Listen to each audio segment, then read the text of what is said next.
아야! 그래서 할 말이 뭔데요?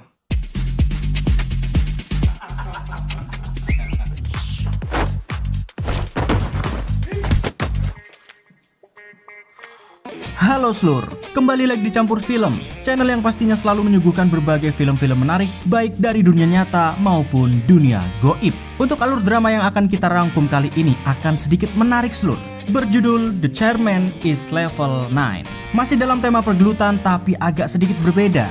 Bercerita tentang seorang anak SMA yang sangat badung, suka membuat onar dan suka gelut, tiba-tiba mendapatkan warisan tak terduga dari ayahnya.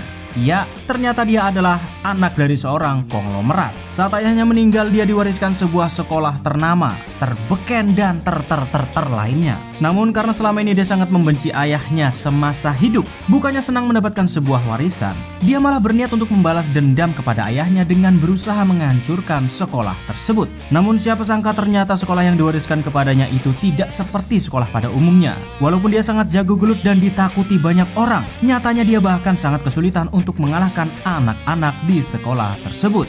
Jadi kira-kira apakah misinya untuk menghancurkan warisan yang diberikan kepadanya akan berhasil? Mari langsung saja kita simak ke alur filmnya. Dan ini dia The Chairman is Level 9.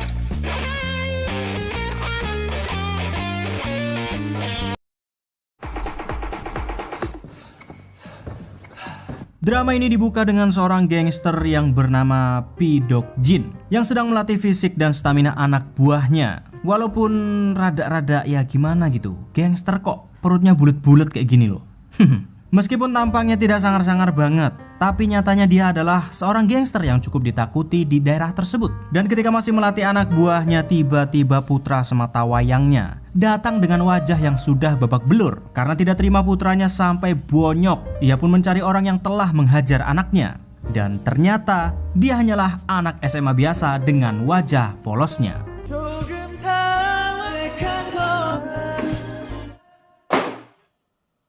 Namun meskipun dia terlihat seperti anak SMA biasa dengan tampangnya yang polos, ketika digeruduk oleh segerombolan gangster, pemuda yang bernama Na Yisu ini malah tetap slow dan anteng, tidak terlihat takut sedikit pun. Karena tidak ingin cari masalah, ia lantas mengatakan kalau anaknya sendirilah yang memulai dan cari gara-gara dengannya. Namun setelah mengetahui kalau anaknya lah yang cari masalah, bukannya minta maaf, dia malah meminta anak buahnya untuk memberi pelajaran kepada Yisu. Dan siapa sangka ternyata Yisu bukanlah anak SMA biasa dan sangat jago gelut. 아야!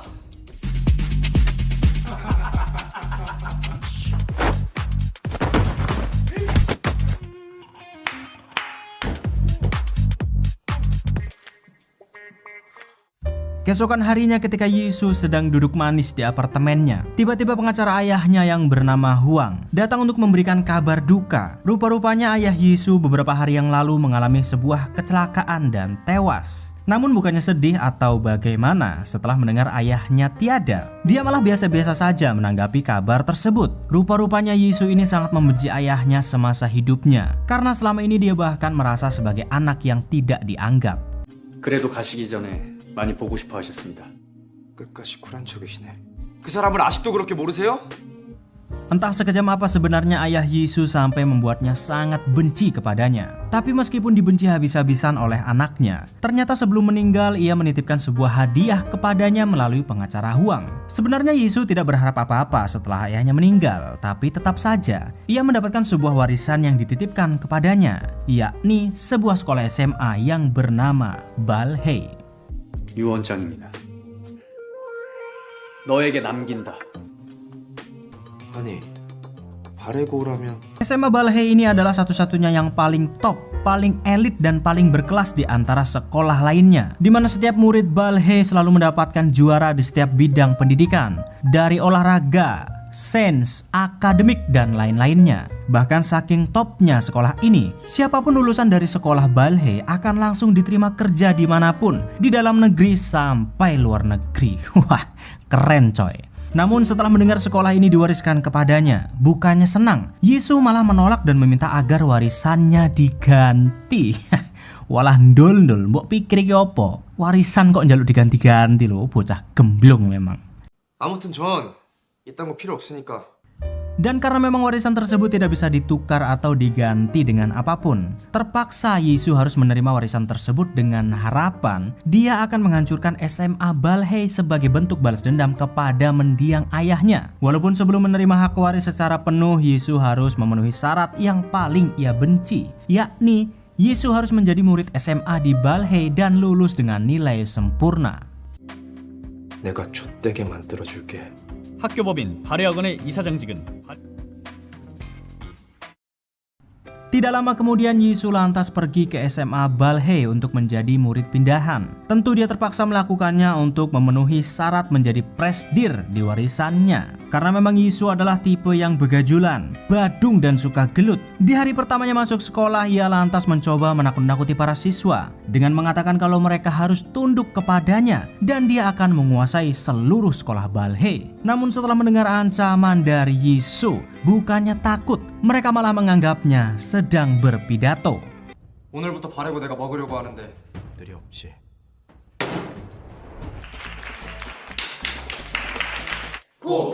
야! 비꼬는 건가? Merasa kalau dirinya dikacangin dan diremehkan, Yisu lantas bertanya kepada teman sebangkunya yang bernama Han Batang. Yisu bertanya kepada Hanba siapakah siswa paling hebat dan paling keras yang ada di kelas itu. Namun rupa-rupanya Hanba tidak terlalu memperdulikan pertanyaan Yisu. Hingga akhirnya ia pun melihat ada seorang murid dengan tubuh tinggi dan besar ada di hadapannya, yang sepertinya dia adalah jagoan di kelas itu. Namun ketika diajak duel, malah rupa-rupanya murid yang bernama Borowun ini malah gemulai alias lekong. 전학생이 물어봐서 아이구나.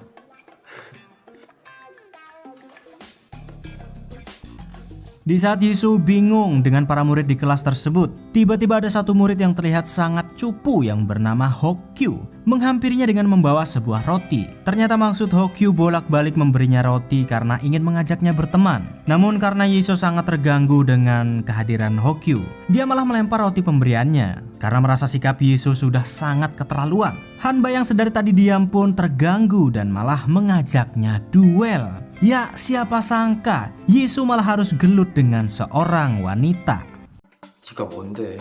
좋은 말로 할 때 사과해.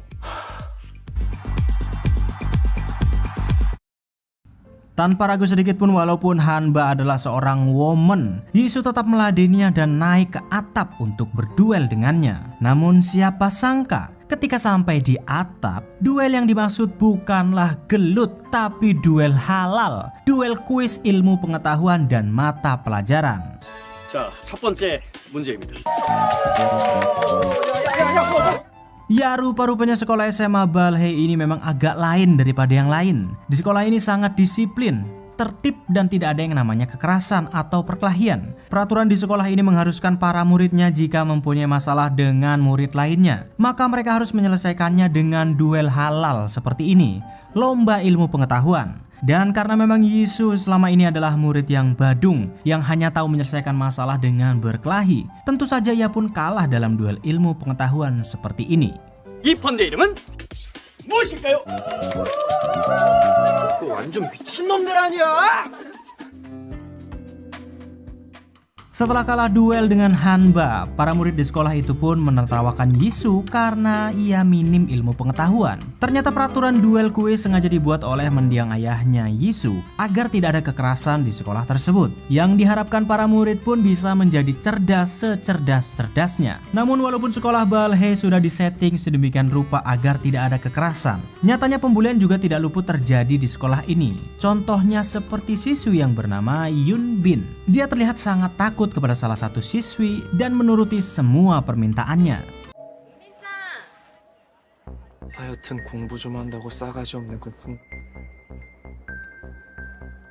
Di saat yang bersamaan, si Hokyu ternyata masih tidak menyerah ingin berteman dengan Yisu dan lagi-lagi memberikannya sebuah roti. Hanba yang tidak sengaja melihatnya pun jadi tertawa karena kesal kalah duel kuis tadi. Yisu lantas bertanya kepada Hokyu, siapakah sebenarnya Hanba? Ternyata dia adalah ketua OSIS sekaligus siswi terpopuler dan terpintar di SMA Balhae. Hanba juga tidak mempunyai kelemahan apapun menurut Hokyu. Jadi Yisu pun diminta untuk menyerah jika ingin berduel dengannya.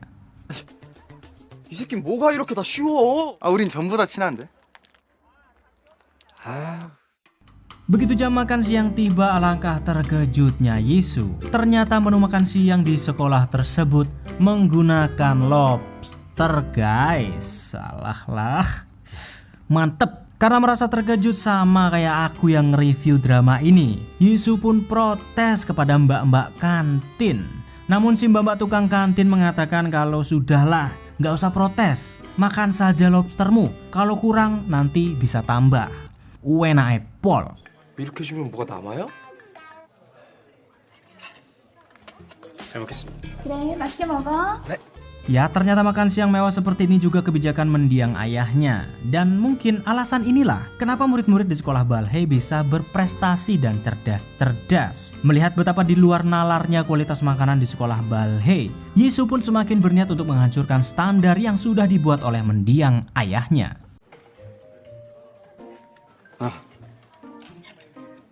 아무리 봐도 좀 이상하지 않아?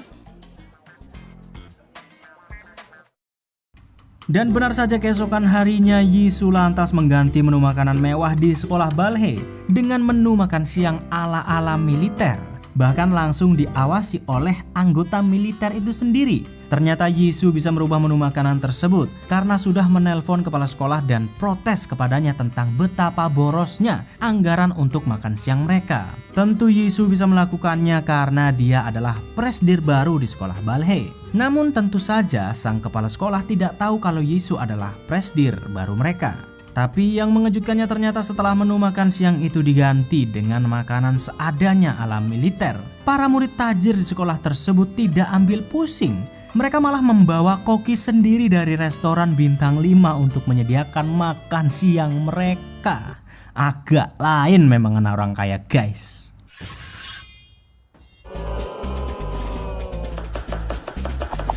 바로 우리 호텔 셰프님 보내주는 거 있지. Tepat di saat para murid tajir ini menyaksikan sang koki bintang 5 memasak, Yunbin yang tidak sengaja lewat tiba-tiba dipanggil oleh siswi yang bernama Ko Sera. Namun bukan karena Sera ini baik, ingin menawarkan makan siang bersama, tapi ternyata dia ingin membuli Yunbin di depan semua teman-temannya. Rupa-rupanya Yunbin ini adalah anak orang miskin yang beruntung bisa masuk sekolah Balhei berkat bantuan dari ayahnya. Yang ternyata ayah Yunbin sendiri diketahui bekerja di perusahaan milik Sera. Jadi ya begitulah, mentang-mentang ayahnya karyawan di perusahaan bapaknya, Sera ini malah merasa berhak menghina Yunbin. 오, 얼마 받는데? 저 세라야 잠깐만 하는 게 예의야. Melihat kalau ternyata masih ada pembulian di sekolah yang katanya nomor 1 di Korea, Yisu yang melihat dari kejauhan pun senyum-senyum sendiri. Karena ternyata ya mau seelit dan sebagus apapun sekolahnya, yang namanya pembulian pasti akan selalu terjadi. Sementara itu Hanba yang risih dengan sikap sok yes si Sera, ia pun lantas membelanya. Hanba meminta Sera untuk menyudahi sikap sok paling tajirnya itu. Namun di sisi lain, ketika Sera dan Hanba masih bertengkar, ternyata Yunbin yang sudah tidak tahan dengan pembulian yang selalu ia terima, ia pun lantas memutuskan untuk bunuh diri. Dan 이거 네 거 아니야? ya, tiba-tiba entah dari mana Yisu sudah berada di atap sekolah. Namun kedatangannya bukan untuk melarang Yunbin bunuh diri. Dia malah dengan entengnya mengatakan kalau mau bunuh diri ya udah lompat sana lompat. Aku nggak peduli karena yang kupedulikan sekolah Balhei harus hancur. Walaupun terkesan kejam, ternyata Yisu hanya ingin mendengar ceritanya kenapa Yunbin sampai memutuskan untuk bunuh diri. Karena menurutnya walaupun dibully kan tinggal dinikmati saja. Toh dia juga nggak rugi karena bisa menikmati hidupnya sekolah di tempat yang mewah. 분위기 깨서 미안한데 너 하고 싶은 말이 뭔데? 아니 그냥 가던 길 가. 괜히 여기 얼쩡대지 말고. Dan karena Yunbin merasa aneh ada murid baru yang tiba-tiba so akrab kepadanya, ia pun balik bertanya kenapa ia sangat ingin sekali sekolah Balhei hancur. Yisu pun menjawab sebab ada seseorang yang sangat ia benci di sekolah tersebut. Karena Yunbin sangat penasaran siapa orang yang dia maksud, Yisu lantas meminta Yunbin untuk turun jika ingin mengetahuinya. Namun saat Yunbin hendak turun, malah tiba-tiba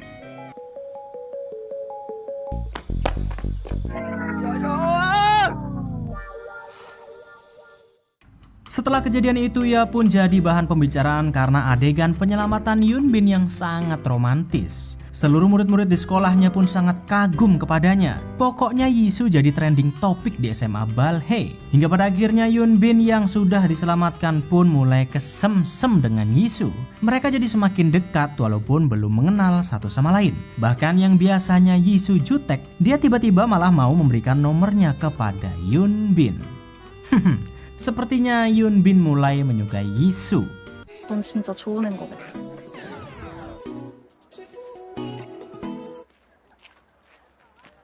지 맘대로 생각한다.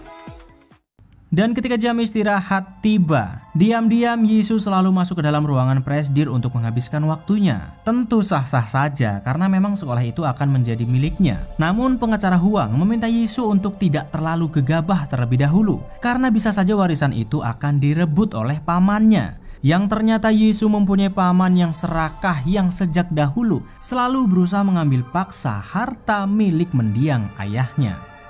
내가 좀 이상한 점이 있어서 찾아왔거든.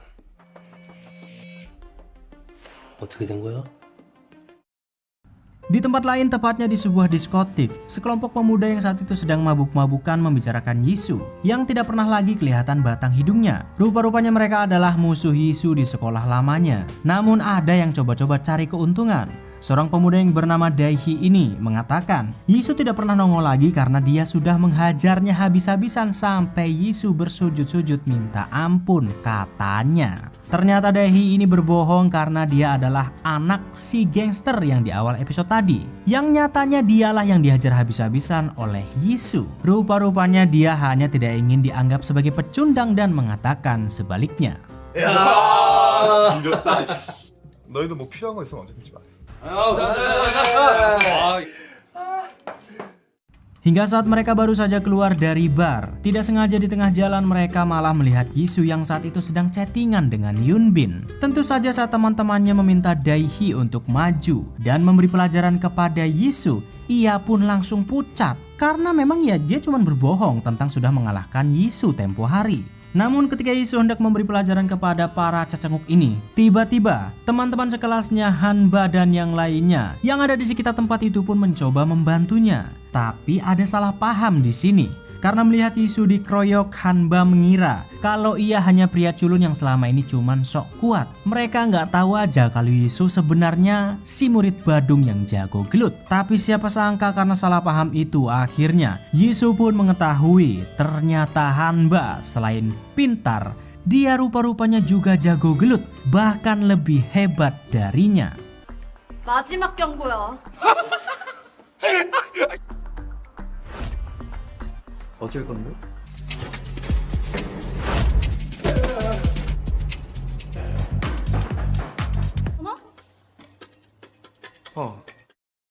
Keesokan harinya Jisoo yang melihat betapa jagonya Hanba lantas jadi takut melihatnya. Ya, tentu saja Hanba bisa bertarung sebab ia ternyata lulusan taekwondo. Sementara dirinya selama ini hanyalah asal pukul, hajar sini hajar sana. Yang penting menang, dah kelar. Dan lagi-lagi Hanba pun masih mengira kalau selama ini Jisoo cuman sok kuat karena jadi korban pembulian di sekolah lamanya. Dan di saat yang sama Yoon Bin yang terlihat sangat sumringah tiba-tiba datang menghampiri Jisoo dengan membawakan sebuah bekal yang tentu Hanba pun mengira kalau mereka sudah menjalin hubungan khusus.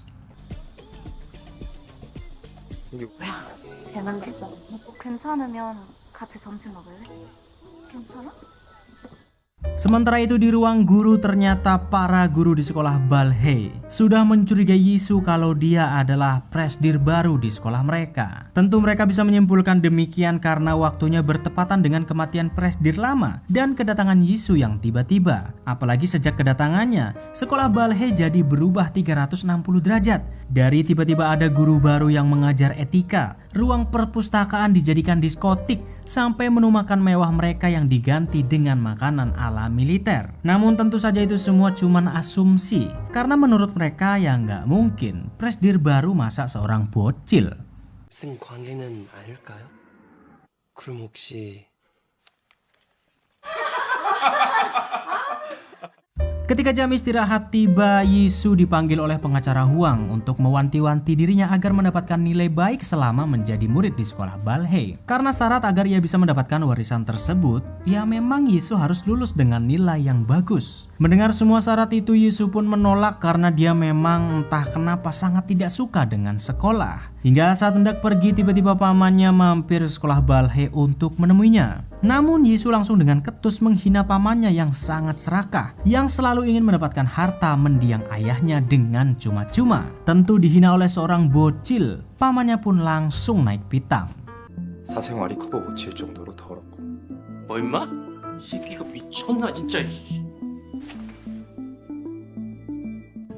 Dan alasan sebenarnya kenapa Yisu sangat membenci sekolah dimulai saat ayahnya masih hidup. Ternyata sejak dahulu ayahnya tidak pernah membelanya sedikit pun. Ya memang benar, Yisu ini selalu membuat masalah di sekolah karena selalu saja berkelahi dengan murid-murid lainnya. Namun tidak 100% semua salahnya. Sebab Yisu berkelahi juga karena membela teman-temannya yang dibully, atau malah para pembuli itu yang terlebih dahulu menantangnya. Namun tetap saja ayahnya tidak mau tahu dan dengan tegas mengeluarkannya dari setiap sekolah.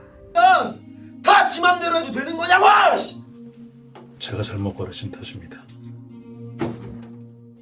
Setelah berkali-kali pindah sekolah dan dikeluarkan oleh ayahnya sendiri, Yisu pun jadi semakin brutal. Setiap kali sedang emosi, tidak peduli siapa yang ditemuinya di jalan, mau itu anak seusianya atau bahkan orang dewasa sekalipun, ia selalu melampiaskan emosinya itu kepada mereka. 내가 뭘 잘못했는데 왜?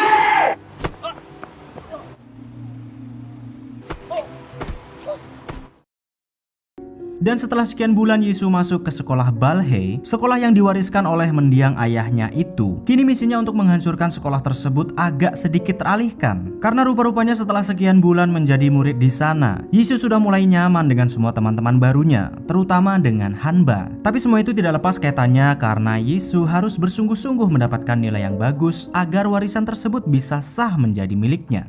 오늘이 환자 제가 살립니다. 돈 많이 벌려면 사자 직업만 한 게 또 없거든. Dan di saat jam istirahat berbunyi, tiba-tiba Hanba yang seorang ketua OSIS dipanggil untuk menghadap kepala sekolah. Ternyata pada hari itu ada seorang wali murid, tepatnya ibu dari Kosera, yang ingin protes karena makanan mewah di sekolah tersebut diganti dengan makanan ala-ala militer. Dia protes karena merasa anaknya tidak pantas makan makanan seperti itu. Apalagi ia adalah termasuk sponsor terbesar untuk sekolah Balhae. Ya memang orang kaya kayak gitu guys, kadang-kadang songong. 퇴특권 의식이 사로잡혔으니까 학교가 이 모양이지.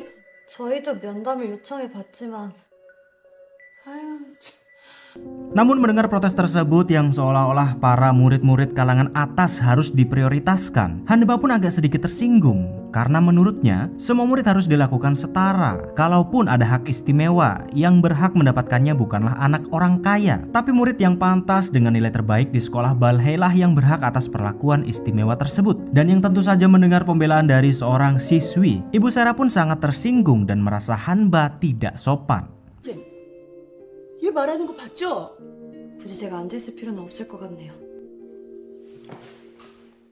Sementara di sisi lain ternyata nggak mamaknya, nggak anaknya memang podo wae guys. Kalau mamaknya sok tajir dan berusaha mengatur sekolah, si Sera lagi-lagi membuli Yunbin hanya untuk merendahkannya. Sera terus saja membuli Yunbin karena menurutnya Yunbin adalah orang miskin yang sangat rendah di matanya. Beruntungnya di saat Yunbin hanya bisa menangis, Yisu yang tidak sengaja ada di tempat itu terus memperhatikan mereka dan membela Yunbin. 남의 일을 신경 끄고 그냥 꺼지시지. 지금 널 보면서 기분이 좀 나빠지려고 하는데.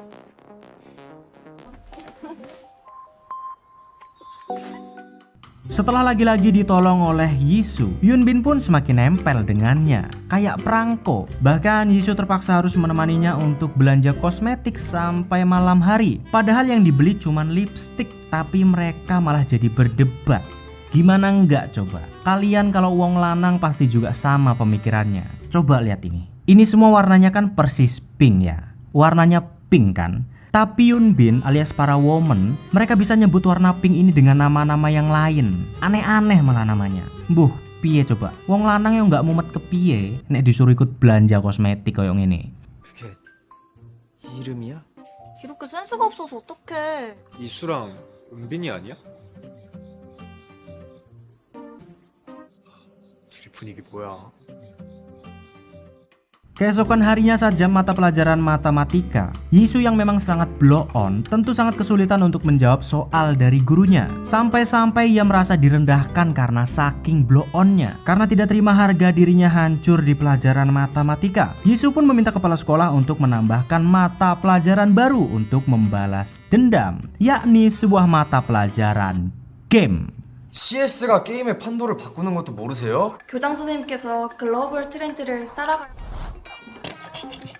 Namun saat Yisu merasa harga dirinya akan naik lagi karena dia yakin betul bahwa semua murid-murid Balhae tidak akan mungkin bisa bermain game, tiba-tiba Hanba, sang ketua OSIS yang dikenal tidak punya kelemahan rupa-rupanya, dia malah jago bermain game dan bahkan bisa mengalahkan Yisu. 점수에 들어간대잖아. 할 수 있는 데까지는 해. 나름 재밌네. Setelah kalah dari Hanba, Yisu pun harus mentraktir mereka dan pergi ke sebuah resto kecil. Ternyata resto ini adalah milik keluarga Hanba. Ya, rupa-rupanya Hanba ini juga anak orang gak punya, kalangan menengah ke bawah. Ibunya menjalankan bisnis resto ini untuk menyambung hidupnya dan juga membiayai Hanba untuk sekolah di sekolah Balhae. Tapi resto ibunya itu sudah cukup terkenal karena masakannya yang enak. 4인분 나왔습니다. 난 대한민국에서 바타인의 떡볶이가 제일 맛있더라. Beberapa hari kemudian pengacara Huang memaksa Yisu untuk mau mengikuti lesnya agar nilainya tidak jeblok. Tentu ia melakukannya karena pengacara Huang tahu betul Yisu tidak sungguh-sungguh di sekolah. Namun yang tidak disangka, ternyata Yisu harus ikut les berdua dengan Hanba di rumahnya. 네가 왜 황쌤이랑 같이 와? 선생님, 들어오세요. Kaget karena ia baru tahu ternyata Hanba sudah mengenal pengacara Huang sebagai gurunya. Yang rupa-rupanya alasan kenapa Hanba bisa bersekolah di sekolah Balhae dan menjadi murid terpintar, semua itu berkat bantuan pengacara Huang dan juga mendiang ayahnya. Namun karena Yisu sangat membenci ayahnya, ketika mendengar Hanba memuji-muji ayahnya itu, ia pun seketika jadi sangat temperamental. 너도 한번 읽어봐. 이 사람이 얼마나 가면을 쓰고 살았을지 네가 알아? 뭐? Walaupun mereka kemarin sempat bertengkar, nyatanya saat di sekolah, Yisu diam-diam mencoba mendekati Hanba untuk satu alasan. Bukan untuk mengganggunya, tapi Yisu yang sadar betul kalau dirinya itu blow on, mencoba membujuk Hanba untuk mau mengajarinya supaya mendapatkan nilai yang bagus saat ujian. Ya, karena Hanba bukan orang yang pendendam, ia pun mau mengajarinya. Tapi sayangnya saat mereka sedang belajar berduaan, Ruwon yang melihatnya pun jadi salah paham. 하기 싫어. 혼자 사이코 드라마 찍어? Sambil main basket dengan Yisu, rupa-rupanya Ruwon masih salah paham dan mengira mereka berdua ada hubungan spesial. Ternyata Ruwon ini menyukai Hanba sejak lama. Yisu yang menyadarinya pun segera memberikan penjelasan kepadanya kalau mereka hanya belajar bersama untuk ujian tengah semester besok dan tentu tidak ada niatan lainnya. 부러운 이 새끼. 들어가 임마. 추워. Hari demi hari terus berlalu menjelang ujian dan Yisu masih saja kesulitan walaupun sudah diajari oleh Hanba. Sesekali tidak hanya Ruwon, tapi Yunbin yang melihat mereka sering belajar bareng, ia pun juga ikut cemburu karena ya dia suka dengan Yisu. Namun Yisu tetap tidak memperdulikannya. Alah, bodoh amat lah. Dia terus berusaha belajar bersama Hanba agar nilainya tidak jeblok. 내가 왜 이딴 시험에 목매고 있어야 되는 건데? 박제하면 졸업 못한다는데? Karena nggak kunjung mudeng dengan penjelasan Hanba, Yisu pun lantas bertanya kepadanya apa sebenarnya rahasianya agar bisa pintar seperti dirinya. Karena tidak ingin Yisu menyerah, Hanba pun mengatakan kalau mau ujiannya lancar, dia selalu minum teh dari ibunya.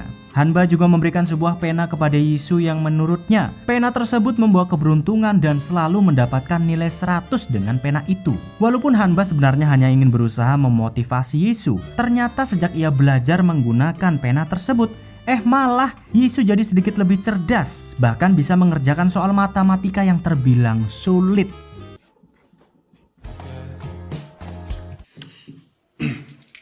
대박!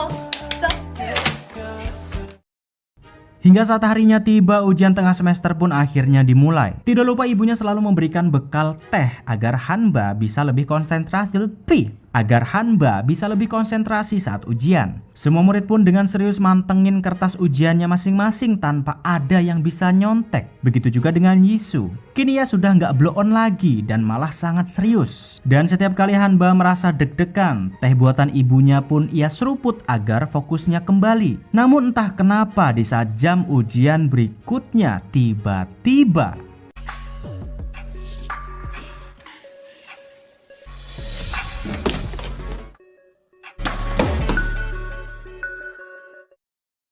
entah kenapa Hanba tiba-tiba merasa pusing dan pingsan. Namun akibat kejadian itu ia harus merelakan ujiannya yang mendapatkan nilai rendah. Tentu saja berat untuk Hanba karena selama ini dia menjadi juara umum dan selalu mendapatkan nilai tertinggi. Yang alhasil setelah nilai Hanba dipastikan jeblok, orang yang menjadi juara umum di sekolah Balhei dengan nilai tertinggi pun adalah Kosera, si anak kaya yang songong. 한바탕이 처음으로 1등을 놓치는 날이 오네. Beberapa hari kemudian setelah ia menjadi juara umum, si Sera ini mengadakan pesta kecil-kecilan untuk merayakan pencapaiannya. Padahal cuman hoki, tapi Sera sudah merasa sangat tinggi. Tidak hanya merasa tinggi dan angkuh, rupa-rupanya Sera dengan songongnya hendak mempermalukan Hanba dengan memesan makanan dari resto milik ibunya. Tentu ia pun tidak tahu kalau makanan itu ternyata dipesan oleh mereka. 야, 너 지금 존나 없어 보여. 당연히 안 먹지. 지금 뭐 하는 거야? Setelah harga dirinya diinjak-injak oleh Kosera, tidak sengaja Yisu ternyata melihatnya saat sedang bersedih di tengah malam. Hanba pun menceritakan perlakuan Sera kepadanya yang tentu membuat Yisu juga sangat kesal. Karena sudah kadung ketemu, mereka pun ngobrol ngalor ngidul menghabiskan waktu agar Hanba melupakan kejadian tadi. Terutama karena Yisu masih menyayangkan nilai ujian Hanba yang jeblok akibat pingsan. 요즘 보면 진짜 나 괴롭히려고 태어난 애 같다니까. 수세라기 진짜 안 되겠네요. 너도 완전 티네. Hingga keesokan harinya karena merasa ada yang janggal, Yisu lantas meminta sang kepala sekolah untuk mengulang ujian mereka agar nilai Hanba tidak jeblok. Namun tentu saja itu sulit, karena nggak mungkin ujian semua murid akan diulang hanya karena satu siswi. Walau ngotot seperti apapun, Yisu tetap tidak bisa membuat kepala sekolah mengulang ujian itu. Apalagi memang sang kepala sekolah juga tidak mengetahui kalau sebenarnya identitas Yisu adalah presidir baru di sekolah Balhei. 학생답게 굴어. 정말 매사를 공정하게 처리하고 계신 게 맞아요? Masih tidak terima dengan nilai Hanba yang jeblok, Yisu lantas meminta pengacara Huang untuk menyelidiki apakah ada seseorang yang memasukkan obat tidur ke teh Hanba atau tidak. Karena saat diperiksa oleh dokter waktu lalu, ternyata dokter mengatakan ada kandungan obat tidur di dalam teh yang diberikan oleh ibunya. Karena merasa janggal, Yisu pun mengecek semua CCTV saat sebelum jam ujian. Dan setelah dicek, ternyata orang yang memberikan obat tidur itu adalah gurunya sendiri.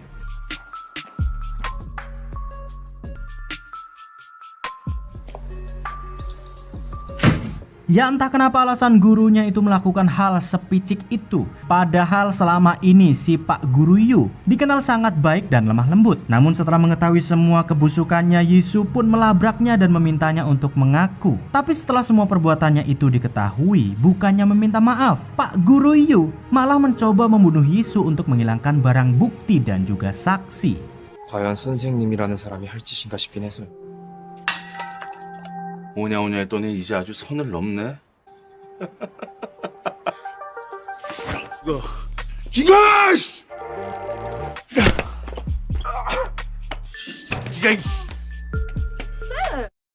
Namun setelah kejadian itu, sang kepala sekolah yang tidak tahu duduk perkaranya malah menuduh Yisu lah yang salah karena berkelahi dengan seorang guru. Si Guru Yu pun juga masih mencoba mengelak dan berpura-pura jadi korban. Hingga pada akhirnya Yisu mengancam si Guru Yu untuk mengaku telah membuat Hanba pingsan. Atau jika tidak, maka rekaman CCTV tersebut akan disebarluaskan ke publik. Namun saat Guru Yu sudah terpojok, tiba-tiba pamannya yang serakah datang dan langsung menggaploknya. Dia pikir Yisu takut dan akan tunduk kepadanya. Yang ternyata, siapa sangka Yisu malah melawan dan membuat pamannya itu ketar-ketir. 호로 새끼가 진짜. 또 저의 개 같은 성질머리는 유전인 것 같은데. 옛날에 깽값 좀 많이 물으셨다 그랬죠. Tidak berselang lama setelah kejadian tadi, Ibu Sera dan Paman Yisu ngobrol tentang rencana mereka yang gagal. Ternyata alasan kenapa Guru Yu berani melakukan perbuatan picik itu karena ulah Paman Yisu dan juga Ibu Sera. Pada suatu malam, Guru Yu diundang oleh kepala sekolah dan Paman Yisu untuk meminta tolong kepadanya. Dengan kondisi yang sudah mabuk, ia pun diminta untuk menggagalkan Hanba dalam ujian kali ini. Alasannya karena mereka ingin sekolah ballet yang sangat populer dan high class. Seharusnya orang yang menjadi juara adalah anak orang kaya dan terpandang, bukan anak dari keluarga miskin. Walaupun awalnya Guru Yu enggan melakukan rencana picik tersebut, namun setelah diberi iming-iming bayaran 500 juta won, akhirnya si Guru Yu pun menuruti permintaan picik tersebut hanya untuk mengangkat derajat anak orang kaya di sekolah ballet. 제가 뭘 하면 될까요? 그거야 뭐 유 선생이 어떻게 하느냐에 따라서 도합 5억 보너스. Namun karena kini semua rencana itu sudah gagal berantakan, Paman Yisu lantas meminta Guru Yu untuk tidak lagi mengajar di sekolah ballet dan bersembunyi di suatu tempat. Tentu ia sangat khawatir jika masalah tersebut diketahui oleh publik. Apalagi Yisu telah mendapatkan bukti CCTV tentang perbuatannya. Ya, jadi mau tidak mau Guru Yu harus menuruti permintaan Paman Yisu, berhenti jadi guru dan bersembunyi di suatu tempat. 입 뻐끗하지 말고 쥐 죽은 듯이 지내. 예? 남은 것 같아. Sampai keesokan harinya saat sekolah belum dimulai, ternyata Yisu sudah datang terlebih dahulu sebelum guru-guru dan murid-murid datang. Ia ke sekolah lebih cepat untuk memastikan tidak ada lagi yang berusaha berbuat licik di ujian ulang kali ini. Gurunya pun kagum dengan kegigihan Yisu. Namun di saat gurunya itu masuk ke ruang guru, tiba-tiba ia terkejut karena ternyata 뭔 냄새지?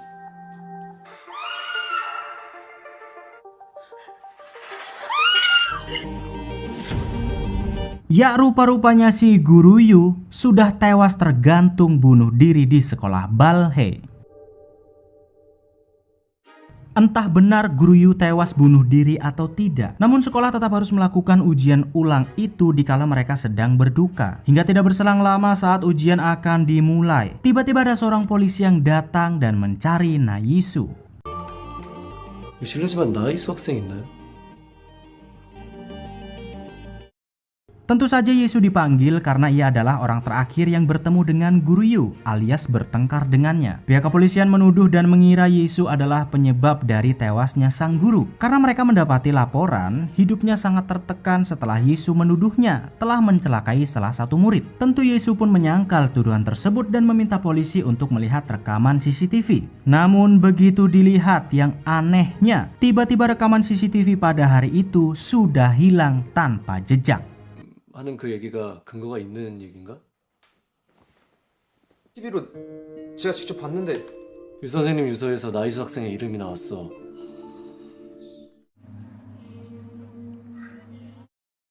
Sepulang sekolah, Hanba dan teman-temannya pun mendapatkan kabar yang sangat simpang siur mengenai Yisu. Mereka mendengar kalau sebelum gurunya itu tewas, Yisu sempat berkelahi dengannya. Dan yang lebih mengagetkannya lagi, mereka akhirnya mengetahui kalau Yisu sebelumnya dikeluarkan dari sekolah lamanya karena melakukan kekerasan dan menghajar murid-murid lainnya. Walaupun mereka tidak tahu kabar itu benar atau tidak, namun Hanba dan yang lainnya masih tidak yakin jika Yisu yang mereka kenal adalah orang brutal seperti itu. 정말 있던 거일까? 아니요. Di tempat lain ketika Yisu sedang melamun dan memikirkan siapakah orang yang telah menghapus rekaman di sekolah, tiba-tiba ada beberapa orang masuk ke rumahnya dan berusaha menculiknya. Entah siapa orang-orang ini dan siapa yang menyuruh mereka. Namun karena Yisu tidak siap dengan serangan tersebut, ia pun akhirnya berhasil diculik oleh orang-orang ini tanpa bisa melawan sedikit pun.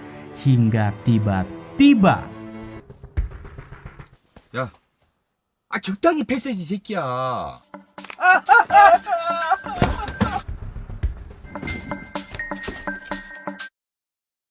beberapa jam kemudian ketika terbangun, ternyata Yisu tidak jadi diculik dan sudah terbaring di rumah sakit. Ternyata saat hampir tidak sadarkan diri, Yisu tidak sengaja menelpon Hanba dan meminta tolong kepadanya. Jadi disinilah Yisu tertolong berkat Hanba yang berhasil menjemputnya tepat waktu. 여보세요? 몸은 좀 괜찮아? Dan karena masih khawatir kalau orang-orang tadi masih memburu Yisu, pengacara Huang pun menitipkannya untuk tinggal sementara waktu di rumah Hanba. Awalnya tentu Yisu menolak karena gengsi. Namun karena tidak punya pilihan lain, ya sudah, Yisu pun akhirnya nurut. 그런 데서 살아? 그래. 자. Begitu terbangun di pagi hari, ternyata ibu Hanba sudah menyiapkan sarapan yang begitu banyak. Tentu saja Yisu pun terlihat amat senang karena akhirnya setelah sekian tahun ibunya telah tiada. Ia pun bisa merasakan lagi betapa hangatnya masakan di pagi hari, persis seperti hidangan mendiang ibunya. 많이 먹어? 잘 먹겠습니다. 아유, 잘 먹네. 너무 맛있어요.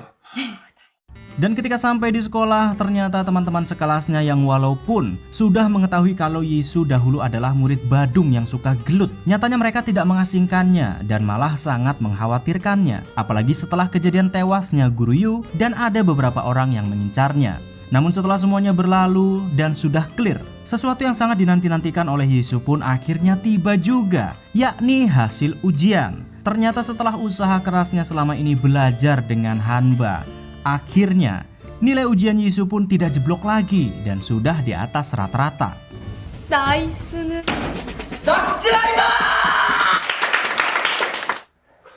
한바탕. Begitu malam tiba, kita akan beralih dengan musuh-musuh Yisu, yakni Daihi dan kawan-kawannya yang masih saja keluyuran luntang-lantung kesana kemari seperti preman jalanan. Namun yang tidak disangka ketika Daihi baru saja keluar dari toilet, ternyata Yisu sudah ada di depannya dan entah kenapa mencarinya. 모르니까 물어보지. Rupa-rupanya Yisu datang mencari Daihi karena mengira kalau orang-orang yang waktu lalu berusaha menculiknya adalah suruhannya. Tentu Yisu mengenali para penculik itu karena sempat melihat wajah mereka. Namun ternyata Yisu salah menuduh. Rupa-rupanya yang berusaha menculiknya adalah ayah Daihi dan bukan dirinya. Dan yang mengejutkannya, ternyata ayahnya itu diperintah oleh seseorang untuk menculiknya dan orang tersebut adalah pamannya sendiri. 아빠? 나 진짜 그거. 그 돈이면 얘기가 다르지라. Entah apa alasan pamannya hendak menculik keponakannya, tapi Yisu kelihatannya tidak begitu terkejut dan segera meninggalkan Daihi. Namun begitu Yisu hendak pergi, tiba-tiba Daihi malah bertanya tentang keadaan Yisu. Dari apakah dia sehat atau tidak, sekolah barunya menyenangkan atau tidak, dan lain-lainnya. Padahal selama ini mereka bermusuhan, tapi entah kenapa Daihi sepertinya rindu berteman dengan Yisu. 나이수. 다닐만 하냐? Setelah sampai di rumah, Yisu dikagetkan oleh Hanba dan ibunya dengan kue ulang tahun karena hari ini ternyata ulang tahun Yisu. Tentu ia pun amat terharu karena ternyata ada orang yang mengingatnya. Namun rupa-rupanya hari ulang tahun itu pun mengingatkan Yisu dengan masa lalunya, dimana ternyata sejak dahulu ketika ayah dan ibunya masih hidup, ia bahkan tidak pernah merayakan hari ulang tahunnya bersama. Kedua orang tuanya selalu sibuk dan hanya pengacara Huang lah yang menemaninya. Pada tahun itu Yisu pun membuat permintaan kalau tahun depan ia ingin kedua orang tuanya tidak sibuk lagi dan mau merayakan ulang tahunnya bersama-sama. Namun naasnya, begitu sampai di tahun berikutnya, tepat di hari ulang tahun Yisu, ternyata pada hari itulah ibunya tewas akibat kecelakaan. 바쁘지 않아서 우리 가족 다 같이. 미안하다. 미안하다는 말. 아빠가 엄마. Keesokan harinya di sekolah Balhei, para murid dihebohkan dengan berita mading, majalah dinding, tentang pemecatan paksa presdir baru mereka, yakni Yisu. Keputusan itu diambil karena seluruh sekolah bahkan tidak tahu siapa presdir mereka. Pihak sekolah lantas memutuskan untuk mengangkat paman Yisu untuk menggantikannya, karena menurut pihak sekolah hanya paman Yisu yang pantas. Namun tidak hanya berita tersebut yang membuat sekolah heboh. Ternyata ada kehebohan lainnya yang bahkan Yisu tidak menduga, yakni tiba-tiba si Daihi entah kenapa malah pindah ke sekolah Balhei.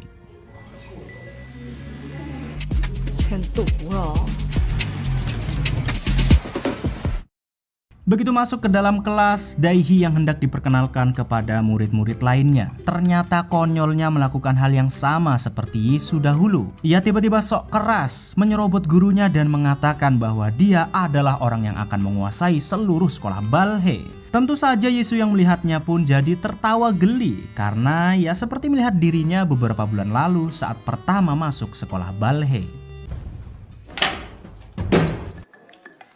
법사로 왔는데 불만 있는 사람?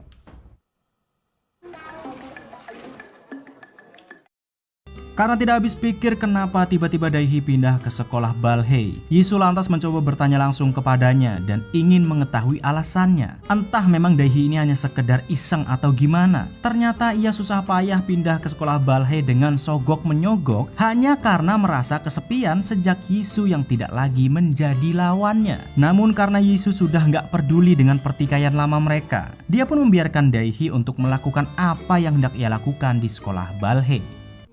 그렇다고 여길 따라와? 너도 오는데 내가 오면 안 되냐? 이 무식한 새끼야. Dan di malam harinya ternyata Yisu yang sejak awal cuek bebek dengan percintaan, tiba-tiba ia malah mampir ke toko kosmetik untuk membeli sebuah lipstik. Ternyata Yisu hendak memberikan lipstik tersebut kepada Hanba. Namun ketika sedang memilih-milih lipstik, tiba-tiba Yisu dikagetkan dengan Yunbin yang tiba-tiba nongol dengan tampilan yang berbeda, jadi cantik dan unyu-unyu. 뭐야? Melihat Yisu di toko kosmetik, tentu Yunbin penasaran untuk siapakah sebenarnya lipstik tersebut. Tentu Yisu mengelak mengatakan kalau itu bukan untuk siapa-siapa, hanya hadiah biasa untuk mengucapkan rasa terima kasih kepada seseorang. Tapi ternyata walaupun Yisu tidak mau mengaku, rupa-rupanya Yunbin tahu kalau lipstik itu adalah untuk Hanba. 바탕에 주려고?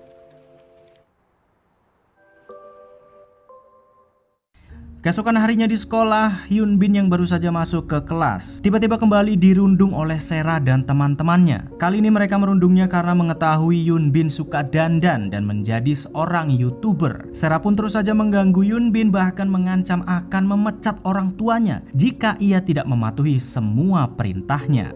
그래서 내가 딱 하나만 해도 될까? 님은 아셔? 세라야, 좋아요, 알림 설정.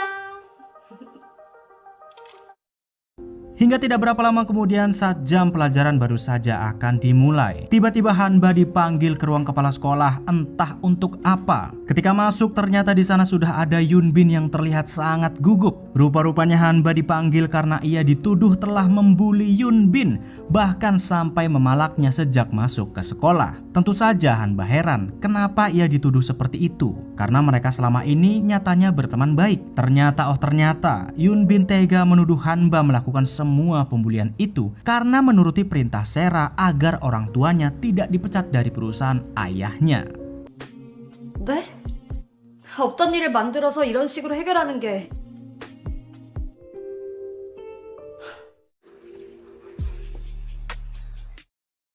Setelah dituduh melakukan pembulian kepada Yunbin, Hanba yang memang tidak bisa apa-apa pun akhirnya dikeluarkan dari sekolah Balhae tanpa bisa melakukan pembelaan. Tentu saja ibu Hanba sangat sedih mengetahui anaknya dikeluarkan secara paksa. Yisu yang tidak tega lantas mencoba menguatkan hati ibunya dan meyakinkan kalau Hanba akan kembali ke sekolah. Namun, ya karena nasi sudah menjadi bubur, ibu Hanba pun jadi semakin sedih karena ia merasa gagal menjadi orang tua yang miskin sehingga putrinya harus mengalami nasib yang malang seperti ini. 이게 다 억울한 일만 내가 사는 거라고. Sementara di tempat lain setelah Sera berhasil menyingkirkan Hanba, tiba-tiba Dae-hee yang baru saja pindah ke sekolah Balhae entah kenapa sok akrab dengannya dan bahkan mengundang Sera untuk minum-minum bersama. Entah karena Dae-hee suka dengan Sera atau hal yang lain, tapi sepertinya Dae-hee hendak berkomplot dengan Sera untuk menyingkirkan semua saingan mereka di sekolah Balhae. Tentu saja Dae-hee ingin menyingkirkan Yisu yang selama ini menjadi musuh lamanya. 같은 학교라고 친해져 볼 생각인가 본데. 바래고에 오는 게 말이 된다고 생각하냐? 우리 전학생 구라가 좀 심하.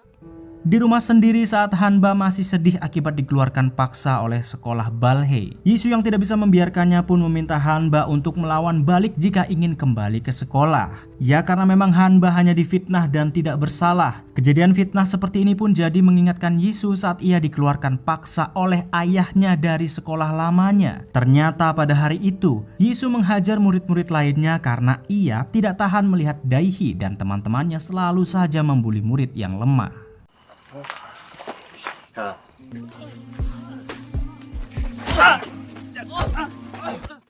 퇴학시키십시오. Namun karena pihak sekolah tidak mengetahui kebenarannya, Yisu pun dituduh telah menjadi perundung yang bermasalah dan ayahnya terpaksa mengeluarkannya dari sekolah. Tentu Yisu yang memang tidak merasa bersalah mencoba protes kepada ayahnya. Namun yang mengejutkannya, sebenarnya ayahnya tahu kalau Yisu hanya mencoba membela murid-murid lemah. Namun karena Yisu tidak sabaran dan malah menggunakan kekerasan, terpaksa ayahnya pun mengeluarkan Yisu dari sekolah untuk mengajarkan sesuatu yang berharga kepadanya. 혹시 내가 먼저 가더라도 그냥 참을 거잖아. Ternyata yang ingin ayahnya ajarkan adalah tentang sebuah kesabaran. Rupa-rupanya selama ini setelah ibu Yisu meninggal, ayahnya tidak tinggal diam begitu saja atas kematian istrinya. Sejak kecelakaan itu, ia terus menyelidiki kemungkinan kalau istrinya tewas akibat ulah seseorang. Dan benar saja, setelah sekian tahun mencari tahu, pengacara Huang pun mendapati bukti-bukti kalau ternyata yang telah membunuh ibu Yisu adalah pamannya sendiri. 조용히 진행해. 네. Namun setelah sekian tahun berlalu, ternyata Yisu tidak lagi naif dan mengandalkan kekerasan. Yisu yang sudah dewasa lantas mendatangi si paman bajindulnya untuk menyerahkan petisi para murid yang menyatakan Hanba tidak bersalah. Awalnya pamannya hanya tersenyum geli dengan kegigihan Yisu. Namun ketika keponakannya itu memberikan bukti lainnya di sebuah flash disk, barulah dia akhirnya terdiam. 고작 이것만 준비했겠습니까?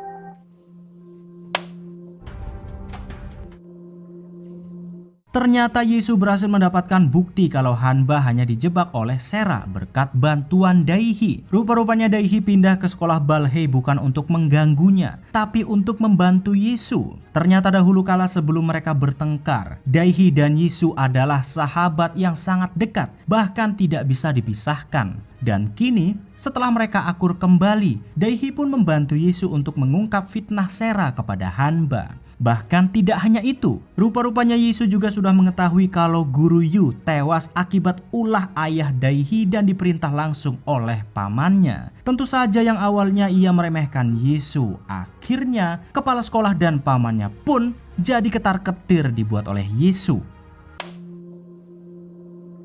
바탕이 돌아올 수 있게 대화로 해결하자. Namun setelah pamannya itu terpojok, ternyata ia melakukan cara kotor lagi agar Yisu dibenci oleh semua orang. Dimana ia meminta ayah Daihi untuk mengobrak-abrik resto milik Hanba dan menyalahkan Yisu. Para gangster ini ngacak-ngacak resto tersebut karena mengaku kalau Yisu lah yang telah menyuruh mereka. Tentu saja tanpa mengetahui kebenarannya, Hanba dan ibunya yang memang masih dalam keadaan gundah gulana lantas percaya begitu saja dengan ucapan para gangster. 우리 집에 찾아오지 마. 그렇게 된 거라니까? 네가 이렇게 만들었잖아.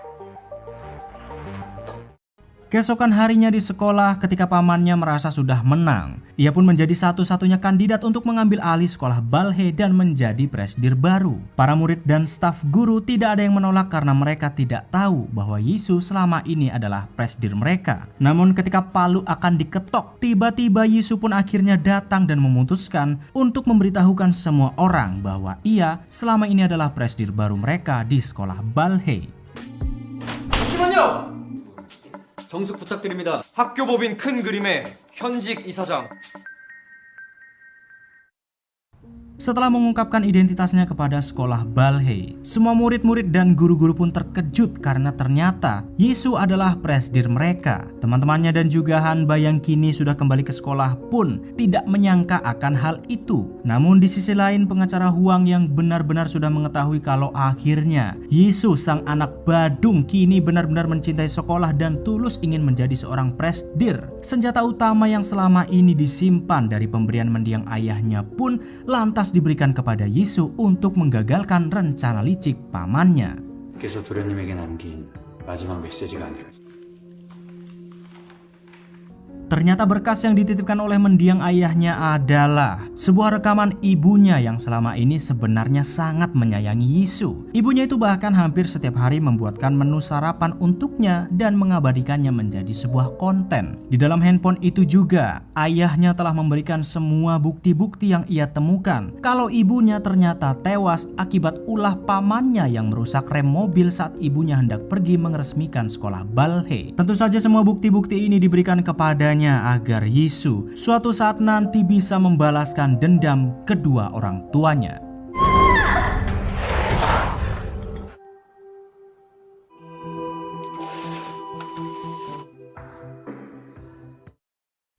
Dan keesokan harinya saat hari pemilihan presidir baru tiba, semua investor, sponsor, dan juga staf di sekolah Balhae akhirnya berkumpul untuk mendengarkan pidato dari kedua kandidat. Paman Yisu yang sangat-sangat berambisius dan serakah memulai pidatonya dengan menyampaikan realita. Apapun yang terjadi, seharusnya sebuah perusahaan apalagi sekolah tidak boleh dipegang oleh seorang anak kecil seperti Yisu yang tentu tidak kompeten dan kurang akan pengalaman. 아무리 세상이 변했다지만 한 인간의 인생을 책임지는 곳입니다. Namun beda halnya dengan Yisu. Ketika ia memulai pidatonya, ia tidak memojokkan siapapun agar mendapatkan simpati dari semua orang. Yisu mengakui kalau memang ia hanyalah seorang bocil yang tidak kompeten dan mungkin saja sekolah akan benar-benar hancur jika dihandle olehnya. Namun Yisu meyakinkan semua orang bahwa sekolah itu adalah tempatnya anak-anak belajar, berkembang dan menggapai cita-citanya. Jadi tidak pantas rasanya jika sekolah harus dijadikan bisnis hanya untuk memenuhi keinginan mereka yang serakah. Yisu pun meminta semua orang untuk menggunakan hati nuraninya karena semua murid itu harus setara. Tidak boleh lagi ada diskriminasi status jabatan agar sekolah bisa berjalan dengan baik sebagaimana mestinya. 정말 비즈니스만을 위해 존재하는 것이 맞습니까? 지켜줬으면 합니다. Dan setelah semua kandidat menyampaikan pidatonya, tiba-tiba wali kelas Yisu dengan sangat gugup maju untuk menyampaikan sesuatu. Padahal tidak ada yang memintanya. Semua orang pun jadi penasaran apa yang sebenarnya ingin ia sampaikan. Rupa-rupanya alangkah terkejutnya paman Yisu. Ternyata wali kelasnya hendak membongkar semua kebejatannya karena telah melakukan tindak kriminal. Bahkan sampai-sampai membuat guru Yu tewas. Sang wali kelas pun menceritakan kalau sebelum guru Yu tewas, dialah yang telah memintanya untuk mencelakakan Hanba agar ujiannya gagal. Wali kelas juga mengatakan kalau ia diminta untuk bungkam akan semua kejadian itu dan sebagai imbalannya ia diberikan hak penuh untuk menjadi seorang guru tetap di sekolah Balhae. 저는 그 대가로 이렇게 합시다. 이걸 저런 코찔찔이랑 해야 합니까? 이상한 것들만 배워가지고 또 일어나기 어려운 이런 일이!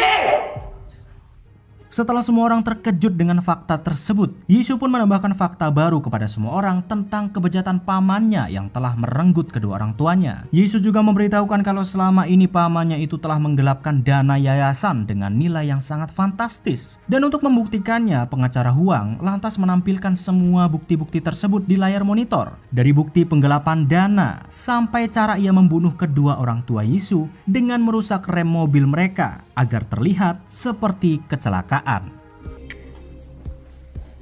살인 공모 및 비자금 조성 혐의로 이것은 그동안 감춰왔던